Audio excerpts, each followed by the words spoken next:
So we had a few upsets in week 1 of college football. 14th ranked Clemson taking down number 1 Georgia wasn't one of them. And according to Roddy White, it was because there wasn't enough black players on the field. So in a tweet, White said, quote, "Clemson got way too many white dudes on the field on offense. This ain't them. You mean to tell me you only got one black dude out there making plays? That's a recruiting problem." End quote.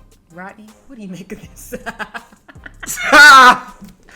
He's not wrong. It does look crazy. It's like, you ever watch, so there's like the Utah Jazz, right? The Utah Jazz, there was a period in time where their whole team was like white. And it was just like, yo, this is the NBA. Like, how is everybody out here white? It does look weird when you have skilled position players who are Caucasian. And not because they're not deserving, but it's just because black athletes are just so much more predominant in any and every sport outside of course, baseball, hockey, and so on. So optically, it does look weird. And if you losing, we definitely gonna have an opportunity to criticize, because you gotta, if you gotta be, it's like the old adage for black people, you gotta be twice as nice to be white. It's just like, you gotta be twice as nice if you're gonna be a white wide receiver or a white running back. You gotta be Christian McCaffrey.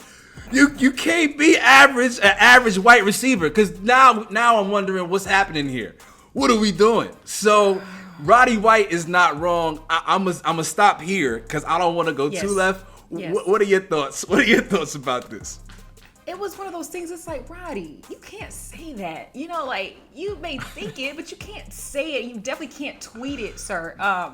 But kind of like dissecting what he said, a recruiting problem. Like, it is a recruiting problem when you think about it, because Dabo, if you think back when Dabo was hired as the head coach back in 2009, think about the guys that he had. Like, he had black people on the team out of South Carolina, and they were winning. They were doing great.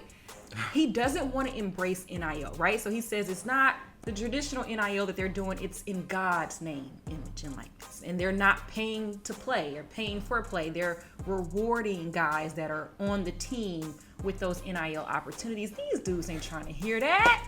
Yeah. They not trying to hear that. They want their money before they sign that letter of intent to come play at your institution.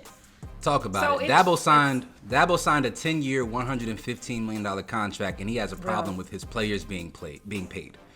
That in and of itself is crazy. Not to mention just some of the. He doesn't have a problem with it, but he's not going to pay them to come. If you don't want to acquiesce, this happened to Bobby Bowden too at Florida State. If you don't want to acquiesce to the new culture of college football, then you are going to lose recruits, because it is the first opportunities for these players to be adequately compensated, and you don't want to talk about money. Well, then you missing the point of the game, right? Like, these players are putting their bodies on the line, so you damn right I want to be compensated. Literally, we have seen players get paralyzed on the football field. So if I'm gonna risk my body, I want to know that I have something in the bank account to show for it.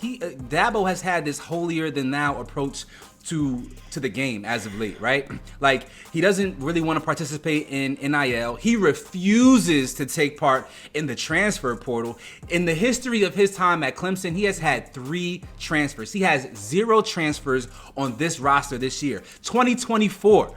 You have no transfers? That doesn't even make any sense. You're a prominent program. You're in a hot football bed, right? In the middle of the ACC. Every year you have a chance to win, and you refuse to acquiesce to the state of college football. And he's shooting himself in the foot. We've heard in the past him defending a coach who used the N-word, right? So now black players are also gonna have their eye open, like, oh, is this dude really for me? He don't really seem to want us to get paid, and he's not really like giving this guy enough, in my opinion, for using the N-word. Even if he wasn't saying it to somebody, he was saying it kind of like a parrot. He was just repeating it back. Like, maybe this isn't the kind of man who knows how to lead black men.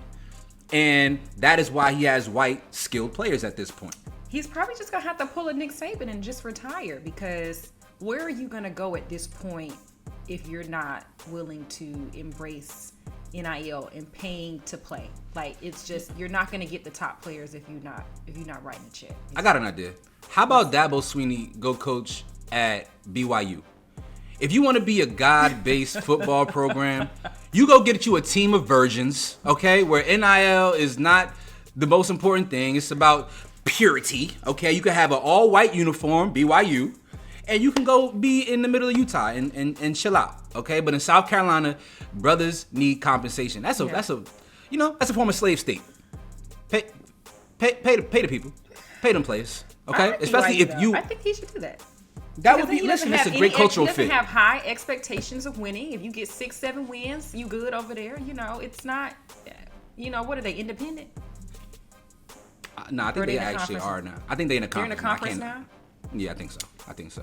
They're not like Notre Dame anymore. But yeah, go ahead and do that. I think that'd be a great fit for both. So, but in the interim, somebody else is going to get a hold of that Clemson job, and they're going to do a great job because the campus is beautiful, the facilities are phenomenal, the fans are rabid. It's in South Carolina, so you're right next to Georgia. You got North Carolina right there. You got the whole South, Tennessee, and it's just like, somebody else is going to do something great with that program because Dabo, he had his time and it's over now. Unfortunately, though, if he were to get fired this year, they would still owe him $60 million. That's crazy. Yeah, you all let us know down in the comments. Do you agree with what Roddy White had to say, or do you feel like Dabo's doing a great job at recruiting?